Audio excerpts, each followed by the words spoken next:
Good afternoon, welcome to VANIK-IAS. We will discuss current affairs of 26th April. First we will discuss some objective questions, then two mains topics and prelims facts. So first question is, with reference to inclusion, consider the following statements. It aims to mobilize startup community for better financial inclusion. See, you can see the name inclusion, right? That is finance plus inclusion. So first statement, it aims to mobilize the startup community for better financial inclusion. Yes, financial inclusion means those people who belong to the lower strata of the society, they will be included in the growth process. That is financial inclusion. It was launched by SDFC and ICICI. No, these two banks are not associated with inclusion. It is the Indian Post Payment Bank. Indian Post Payment Banks. It has started this inclusion. So only one option will be right. Next question. With reference to Cosmos Malavicus project, consider the following statements. It is being jointly implemented by government by India and England. No, it is not India and England. It is by Kerala and Netherlands. Kerala and Netherlands. Both are implementing Cosmos Malavicus. It aimed at shedding light on the history of Kerala using 18th century Dutch documents, right? The Dutch archives, it will, so this statement is right. Second statement will be right. That is, Government of Kerala with association with the Netherlands, they will go through the archives since the Dutch time to understand various cultural diversities and other knowledge about the history. So two options will be right. Two only, B answer is the right answer.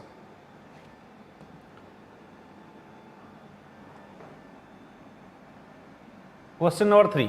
Smart city missions. Consider the smart cities mission. Consider the following statements. It is centrally sponsored scheme in 2015. It has only two focused areas. See, whenever you see only, then majority of cases that answer is, that statement is wrong. It is also wrong. It has focusing on various areas, for example, infrastructure development, e-governance, service delivery, right, reduction of corruption and all these things, and walkways, pedestrian crossing, all these things. It is focusing. Smart city mission, it is centrally sponsored scheme launched 2015. Centrally sponsored means that will be shared both by the states and the center. And another thing is that it will be implemented, yes, smart cities mission, it will be implemented by SPV, special purpose vehicle. That means by public private participation, and 2 and 3 private organizations, they will come together to implement the smart city mission. So here only this second statement is wrong, so only one is the right answer. Next. With reference to UNSC reforms, which of the following countries belong to G4 grouping? UNSC reforms means reforms in the General Assembly, also reforms in the UNSC, that is Security Council. In all these G4 groupings, who are the G4 groupings? That is India, Japan, Germany, right? And France is already in your permanent membership. This is not, Mexico is not in the number. So only 2 and 3 options will be right answer here. France is already permanent member and they are not included in G4. These G4 groupings are forcing UNSC reforms, right? They are objected by Coffee Club, right? There is a Coffee Club that is objecting the permanent membership of this G4 grouping. Next question.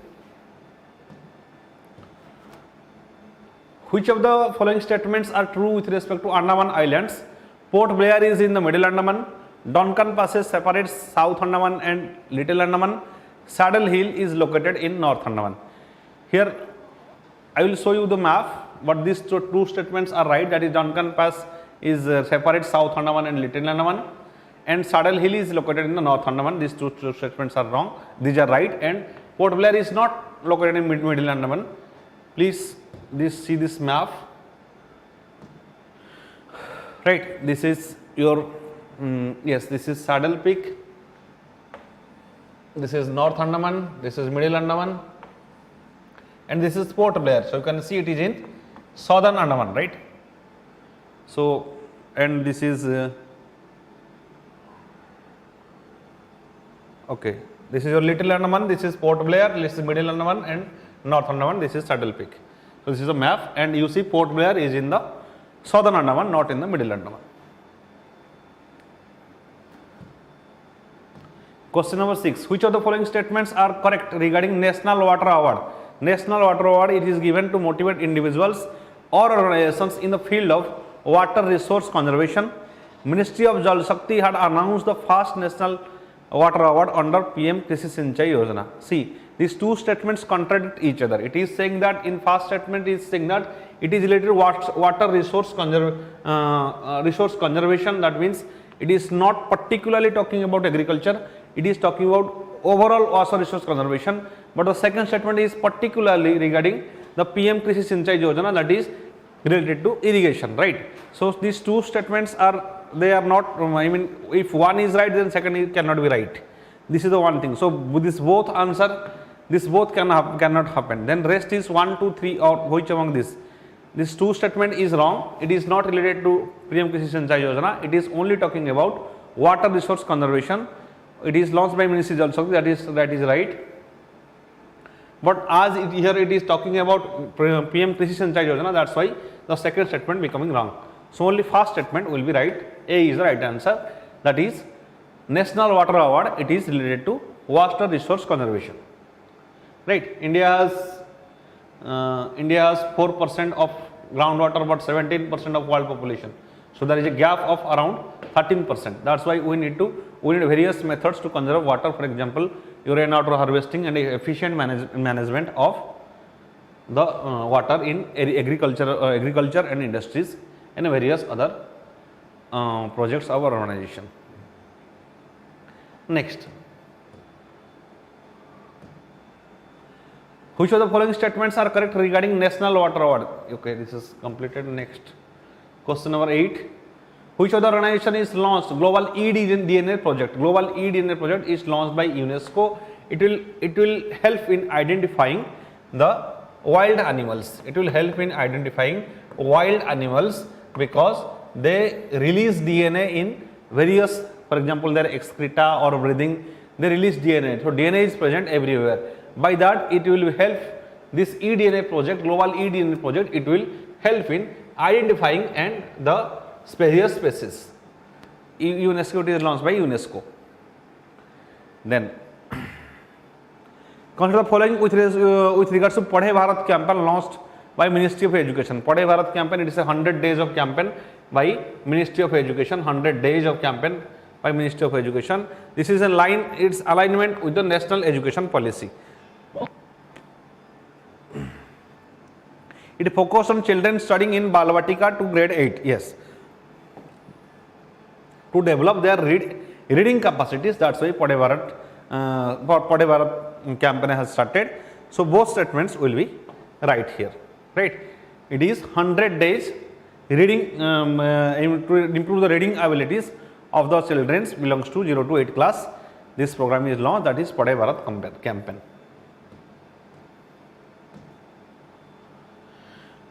Question number 10. Which of the following are covered under the National Monetized Pipeline? National Monetized Pipeline, all the sectors are covered. Railways, roads, telecom, power, all these sectors are covered in under National Monetized Pipeline by participation, by private participation. All the unused infrastructure will be utilized under National Monetized Pipeline. It is promising huge investment in infrastructure that will develop to give boost to our economy, right? So all of the will be the answers. 10D.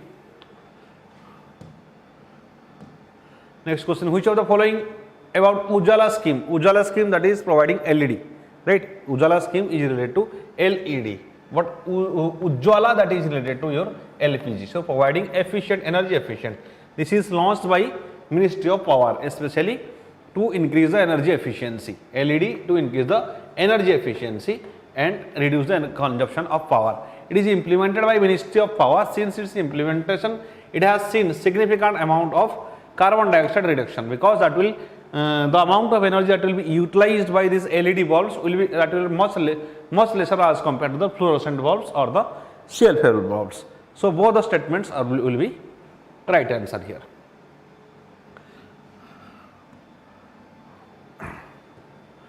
Then question number 12. Recently, Sarmat intercontinental ballistic missile has been tested belongs to which of the following countries? RS-28, right? That is RS-28. Sarmat ballistic missile, that is used by, especially it is used by Russia. Ballistic missiles are those missiles who are not controlled. They are follow such a parabolic path and they are projected like this, and they reach the approximate target. They are not guided in at every path, right? They are not controlled. Once they are projected, it will automatically go and reach the nearby target. It lacks some accuracy, not like your cruise missile. Cruise missiles are those missiles who have pointed accuracy. That means they can reach the exact point, and as they are guided throughout their path, they are controlled. But these cruise ballistic missiles, they are not controlled. Once they are thrown at this place, they will go in a parabolic path and reach the nearby destination, and they have very long range. Cruise missiles are at very short range. Global risk report, it is released by World Economic Forum. Global risk report, it is used by World Economic Forum. It talks about the economic status of world economy or individual countries, what is their status. So that is 13A.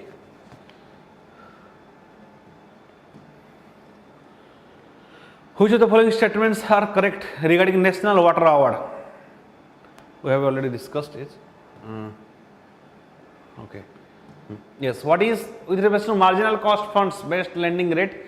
Consider the following statements. It was instituted by State Bank of India with effect from 2016. No, it is not State Bank of India, it is by RBI, because if any such banking resolution, that will be lost by RBI, not by the State Bank of India. It is the lowest interest rate that a bank can lend and offer. Yes, this is the definition of marginal cost funds of funds based lending rate, MCLR. That is the lowest interest rate a bank or a lender can offer. It is applicable to fresh corporate loans, floating rate loans taken before October 2019. Yes, this statement is also correct. It is applicable to fresh corporate loans or floating rate loans taken before 2019. So 3 and 2 options will be the right answer. First option will be wrong.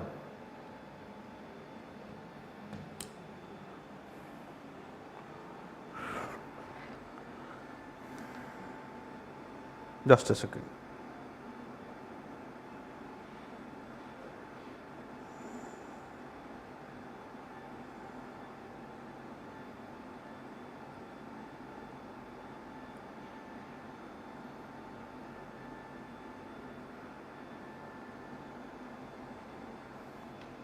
Okay. With reference to Criminal Procedure Identification Bill 2022, which of the following statements are correct?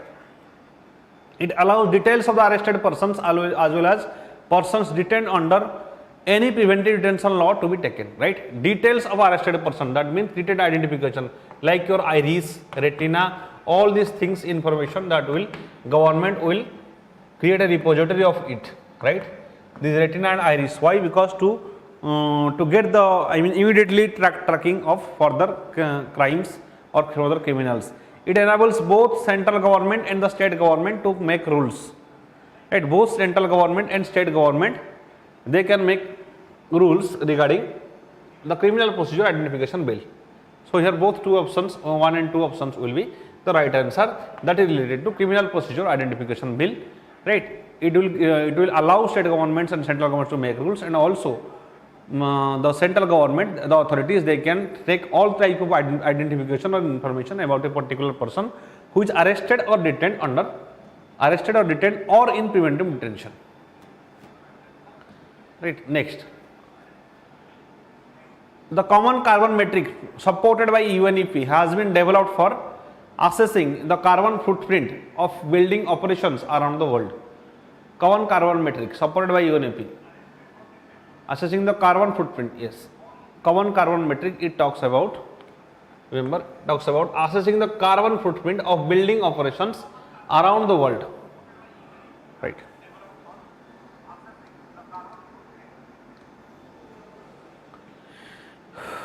Next, then next second option is now it enabling the commercial farming entities around the world to enter carbon emission trading, commercial to enter carbon emission trading? No. By simple logic, you can say that it is wrong. Commercial farming entities, they cannot enter carbon emission trading. This is done by the countries, by various states, right, under the Kyoto Protocol. Then enabling governments to assess the overall carbon footprint caused by their countries. Overall carbon footprint calculation, right? Assess the overall carbon footprint calculation, that is not by carbon metric. This is also wrong. And third option is assessing the overall carbon footprint. Carbon footprint means how much carbon a particular entity is releasing. Here entity means may be a state. For example, how much carbon a particular state is releasing to the atmosphere, that is the carbon footprint of that particular state. Next, recently seen the news Dsr technique.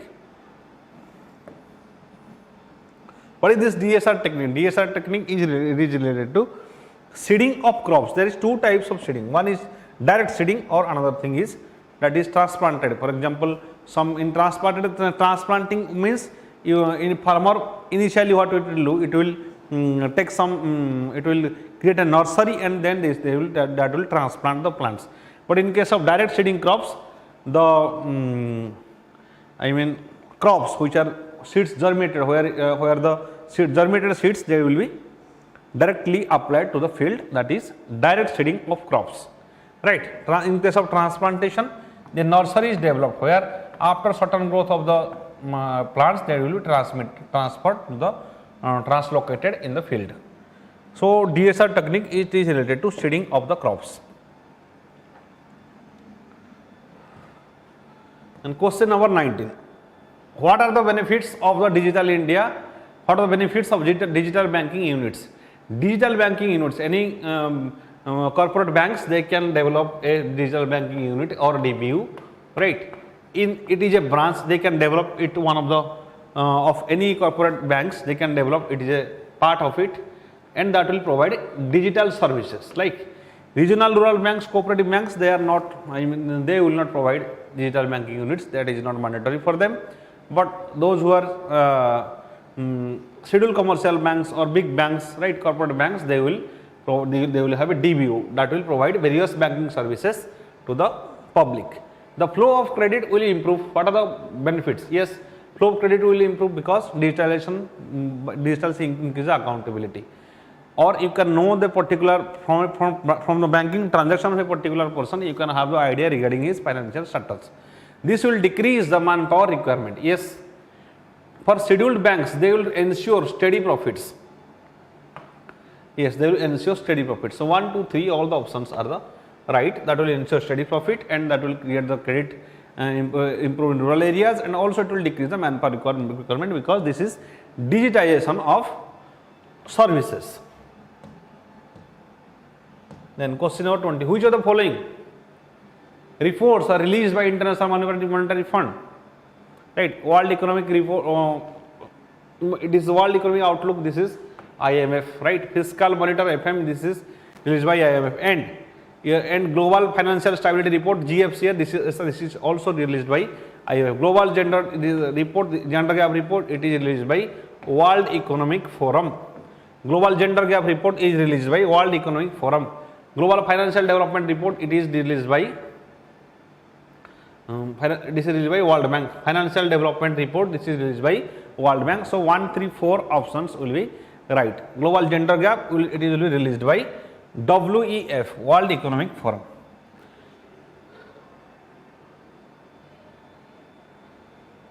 Right. Next, what is human-animal conflict? What is human-animal conflict?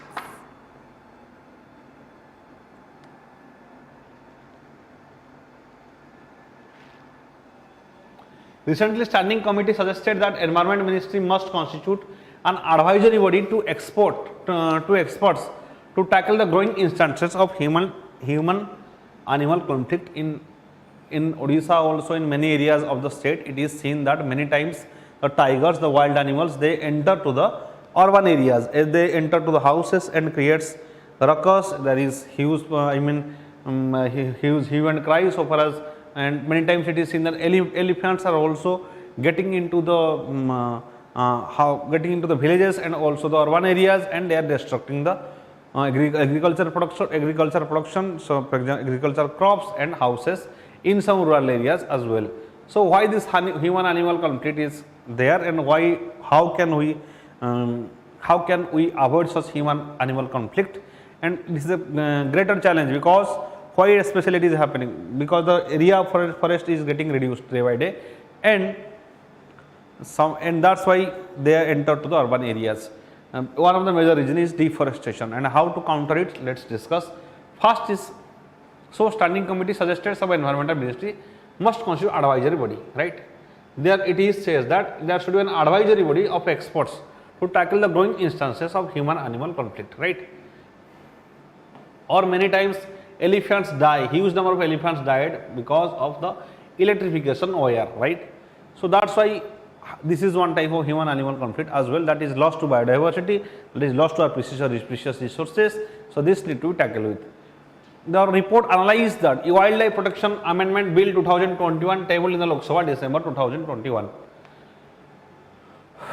Right, it is analyzed. The report recommends HAC advisory committee headed by Chief Wildlife Warden, who can consult the committee to act appropriately. Chief Wildlife Warden who can consult the committee to act appropriately. Okay, advisory body would be packed with official members, exercise all the powers of the SBWL to take decisions independent of the SBWL itself, and end up being a rubber stamp for faster clearance of projects. Right. The advisory body will be packed with official members. There will be official members that will exercise all the powers of the SBWL and take decisions independent of the SBWL itself, right? And end up being a rubber stamp for faster clearances of projects. Standing committee of the State Board Wildlife SBWL. One of the clauses proposed by the ministry was to have SBWL to make functioning of the advisory body more purposive. A wildlife standing committee is usually subset of the members that reports the wildlife board in case of states headed by the chief minister in charge of executing day-to-day matters. So what is basically the recommendation? The recommendation are that there will be a advisory body, that would be, there will be some official members, and will especially that will ensure faster clearance with projects, and also it will advise the State Board of Wildlife regarding protection of human and animal, regarding that will address the issues of human and animal conflict. And another thing is that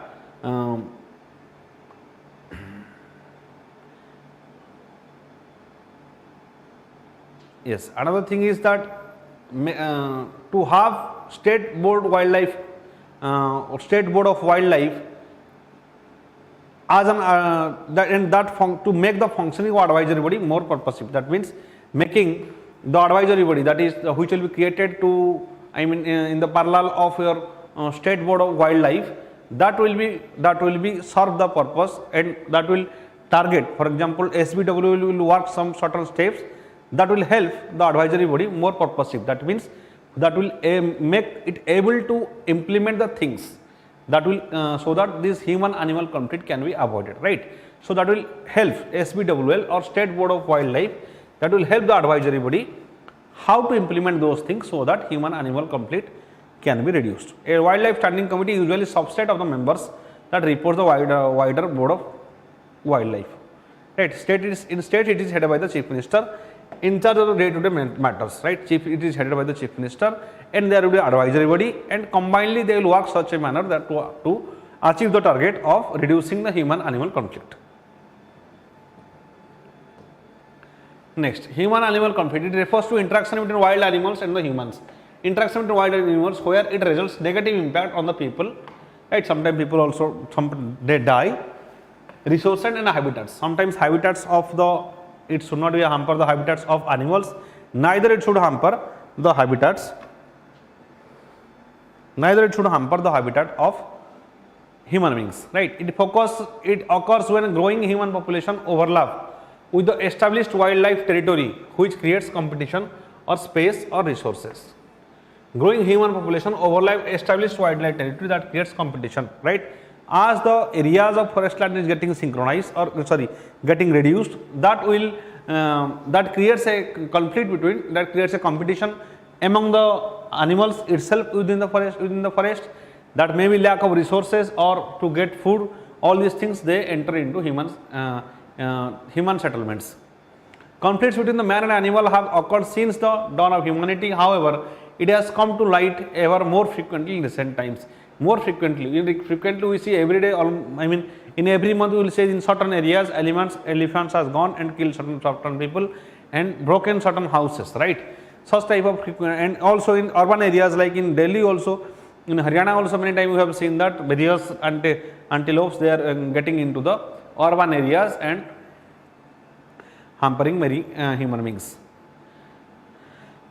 Causes of the man-animal conflict in modern times: urbanization and industrialization have led to diversion of forest land to non-forest purposes. As a result, the wildlife habitat is shrinking. The major problem is that wildlife habitat is shrinking because of industrialization and the urbanization. The expansion of road and railway network, although yes, through forest ranges, yes, expansion of road and railway network, there is development of infrastructure in the forest ranges have resulted in the animals getting killed or injured in the accidents on the roads and railway tracks, right? Many times it is seen that various animals are getting killed by the railway tracks, and also because accidents happens when infrastructure development go inside a forest range or for example or near a national park or a sanctuary, these things happen. Increasing population has also led to many human settlements coming up near the peripheries of the protected areas, right? Many human settlements coming near of the periphery of the protected areas and encroachment to the forest land by the local people. Gradually they encroach the forest land by the local people for cultivation and collection of food and fodder, etc. Right? There is certain rights of a sanctuary concerned in a nearby a sanctuary in the peripheral areas, the local people have the right to cultivate, right? And gradually they encroach the forest lands. That increasing the pace of the limited natural resources in the forest, right? That so the pressure on the limited natural resources that increases.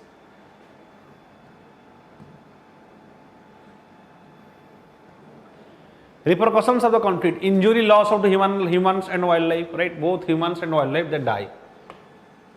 Crop damage, livestock depredation, right? Some are eating the livestock. Predation of managed wild livestock, damage to human property, destruction of habitat, collapse of wildlife population, and reduction of the geographic range. Right? These are the consequences of human to wildlife conflict that happens. Then preventive measures: surveillance, increase vigilance and protection of identified location. For example, tiger, they need to be surveyed, or for example, elephants. Suppose they are going in a different direction where they usually don't go, then it is the responsibility of the forest department to track them and inform the local people regarding the movement of the elephants. Many times they do this, right? Many times forest departments people they survey, they are making surveillance regarding the elephants, but many times also they enter to human settlements. Protection of all identified locations using high-tech surveillance tool like the sensors can help in tracking the movement of the animals and warn the local population. Improvement of habitat, in situ and ex situ habitat. Conservation measures will help securing the animals and their survival. In situ and ex situ habitat, that means in situ habitat means giving proper resources for their livelihood, for their life inside the habitat, and ex situ means taking them to zoo. For example, national park, that is a in situ habitat, but zoo is a ex situ habitat. Conservation measures need to be taken.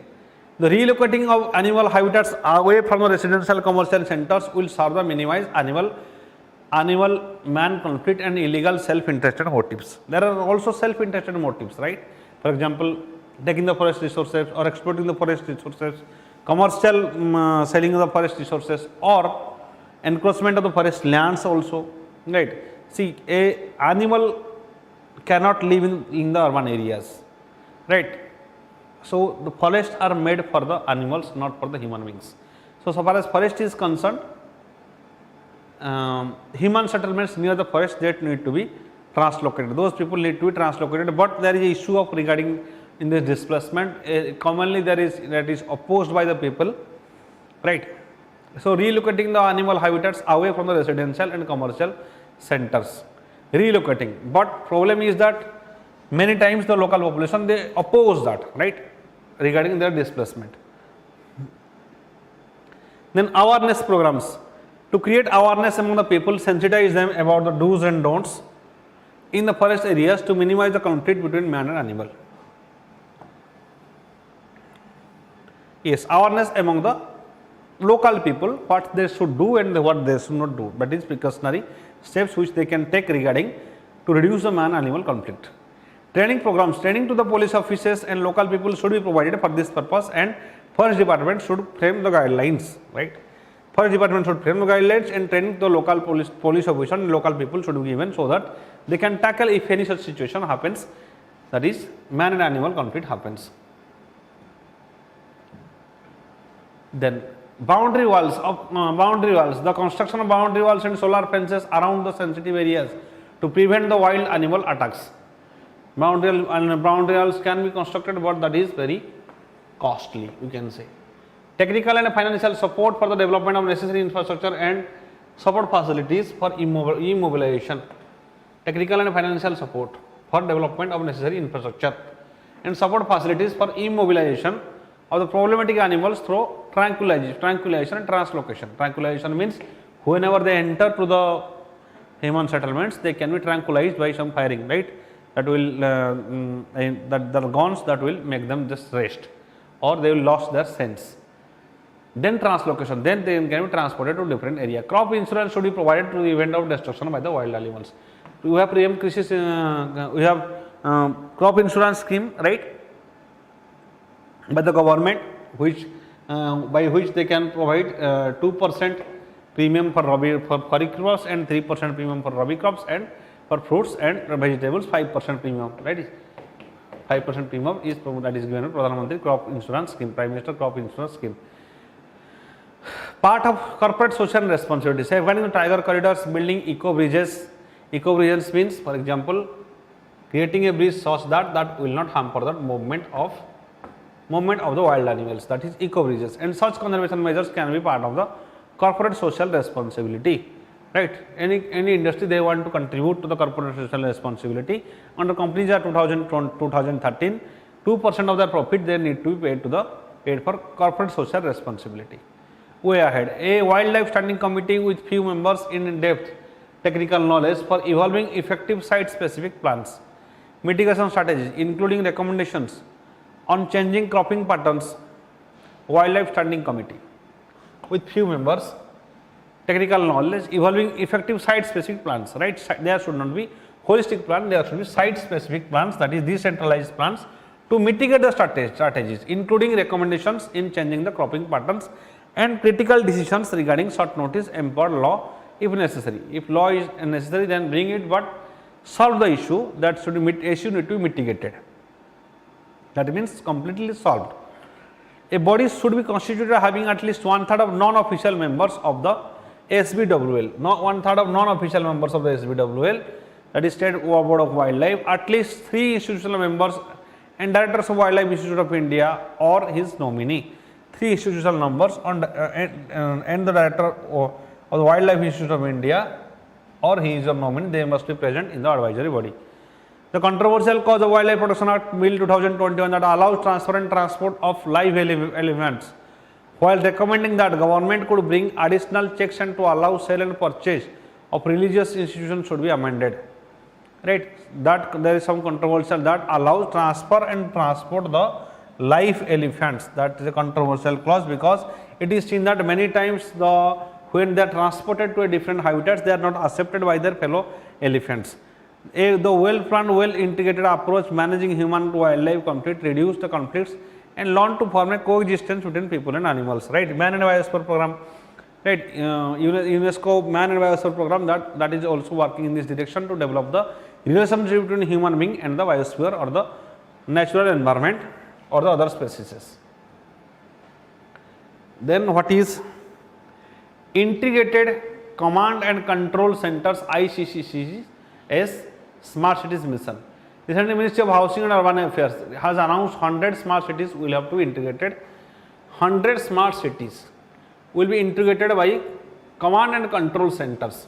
Integrated command and control centers under smart city mission, that is SPM, which is the nodal ministry. Nodal ministry is Ministry of Housing and Urban Affairs that works for the smart city mission.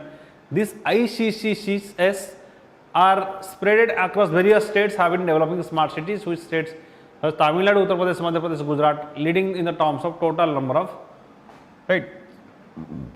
Tamil Nadu, Uttar Pradesh, Madhya Pradesh and Gujarat, leading in terms of total number of integrated command and control centers. What is an integrated command and control center? The smart city mission includes setting of ICCCS for each city as a vital step. Okay. These ICCS are designed to enable authorities to monitor the status of various amenities in real time. It will enable the authority to monitor various status of various amenities. Right? That means it will help in the monitoring of each and every amenities. For example, in smart city mission there is smart transportation, and how that to be monitored, whether it is working perfectly or not, that can be monitored by ICCCS. The ICCCS are now linked with the CCTNS, that is crime criminal tracking networks and systems under the Ministry of Home Affairs. The ICCC acts as a smart city and acts on the North Center of Operation Management. They act as a North Center for Operation Management. That is monitoring. That is especially the monitoring part of the implementation of various plans. It processes complex and large pool of data sets at an aggregated level. It processes of data at an aggregated level. That means very speedily. It can process huge amount of data at a high speed. For example, land digitalization, for example, providing various services to citizens. This processing is very important so far as data citizen-centric delivery or e-governance is concerned. For example, it is now go-to source for integrated traffic management monitoring. Go to the source for integrated traffic monitoring. Right, so it will also help in traffic management in the cities.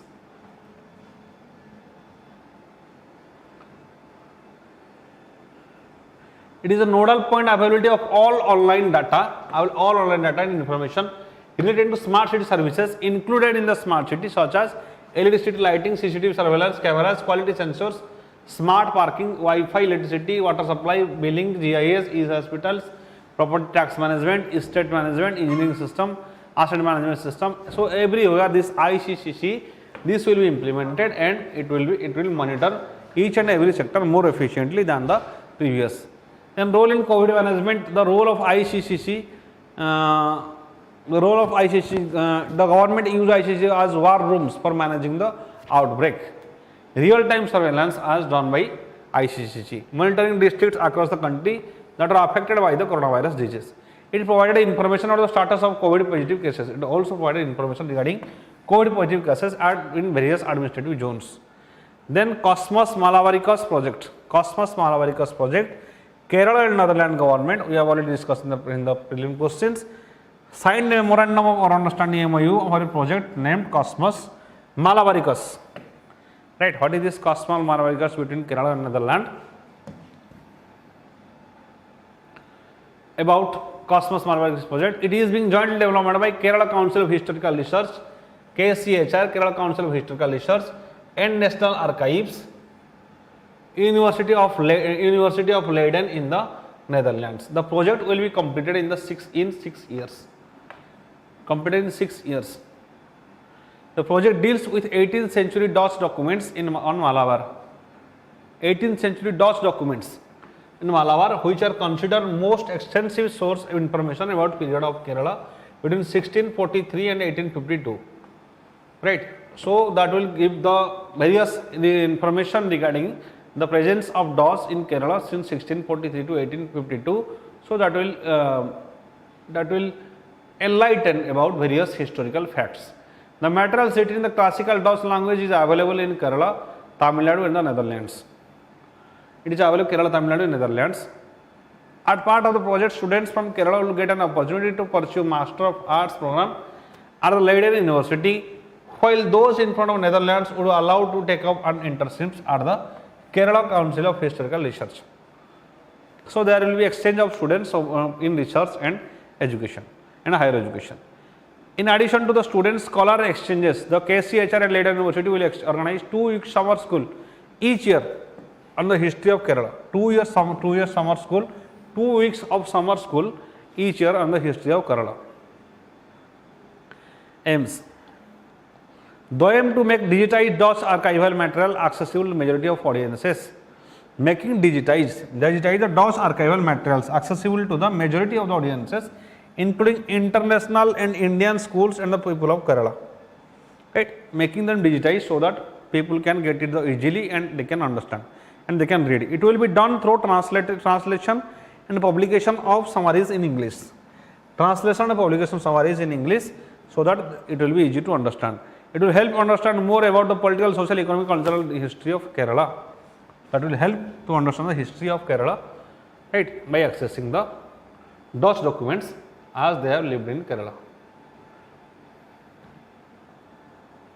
Next is RS-28 Sarmat or Satan 2. RS-28 Sarmat, it has been in news, that is, Russia tested the new intercontinental ballistic missile ICBM. Intercontinental ballistic missile, I have told ballistic missile is a missile that is launched, that is follows hollow ballistic path or a parabolic path when it is launched. It is not guided. Once it is thrown, it will automatically go and fall. It's like a stone. It's like throwing a stone. Amid the stiff resistance from the Ukraine in the ongoing war. There is resistance from Ukraine, so it will use intercontinental ballistic missile. About Sarmat, this was the first state launch of the ICBM Sarmat after having a delayed earlier in 2021. It was launched from places in the northwest of Russia with the intended target of Kamchatka Peninsula.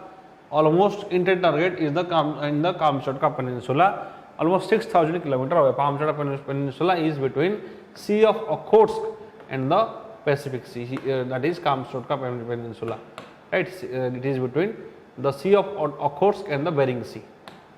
Kamchatka Peninsula, and that is the target. It is a liquid fuel missile compared to US ICBMs which have been moved solid fuels. So it is liquid fuel missile, right? It's not like solid fuels like the US intercontinental ballistic missiles development. It was widely known as Russia was developing a new ICBM to replace its older ones, and an announcement in this regard has been made by the President Vladimir Putin in 2018 that it is developing a new ballistic missile. Actually, the development schedule is believed to have been further back in 2009 to 2011. The deteriorating relationship between Russia and Western powers said to have given the impetus to the development that is developing. Why it is developed? This is because the relationship between West and Russia is declining, especially after the Trump and the at present time because of the expansion of NATO into easternwards. Naming. The Sarmat is named as nomadic tribes. Remember Sarmat nomadic tribes, that is in the tribes. In the steppes means the areas of the grasslands in the southern Russia. Ukraine named and the Kazakhstan in the medieval period. Steppes are present in southern Russia, Ukraine and Kazakhstan. Medieval period, that is that nomadic tribes, they stay in the steppes. According to Encyclopedia Britannica, the Sarmatians are highly developed in the horsemanship and warfare. These Sarmatians or the nomadic tribes, they are highly developed horsemanship and warfare. The administrative capabilities and political expertise of the Sarmatians contribute to their gaining of widespread influence in the 5th century BC, held control of the land between the Urals and the Don River. So they are very administratively, they have a history of administrative supremacy and political expertise and in the war and administration as well. Then advancement and capability. The RS-28, this NATO named Satan 2, is reported to be able to carry 10 or more warheads. So multiple warheads can be taken by the ballistic missile. We know a cruise missile usually take one warhead, they cannot take multiple warhead, but a ballistic missile can take multiple warheads. That means that can create and can simultaneously destroy different regions. It has capability of firing over either Earth's poles with a range 11,000 to 18,000 km. Right? It is very long, 11,000 to 18,000 km. Our Agni 5 is 5,000 km, but here it is 11,000 to 18,000 kilometers. It will be the fast Russian missile which carry some smaller hypersonic boost glide vehicles. They are maneuverable and hard to intercept. They cannot be intercept, right? They can cause huge destruction and cannot be intercept. So the lecture ends here. Like this video, share this video, and subscribe to VANIK-IAS. Thank you.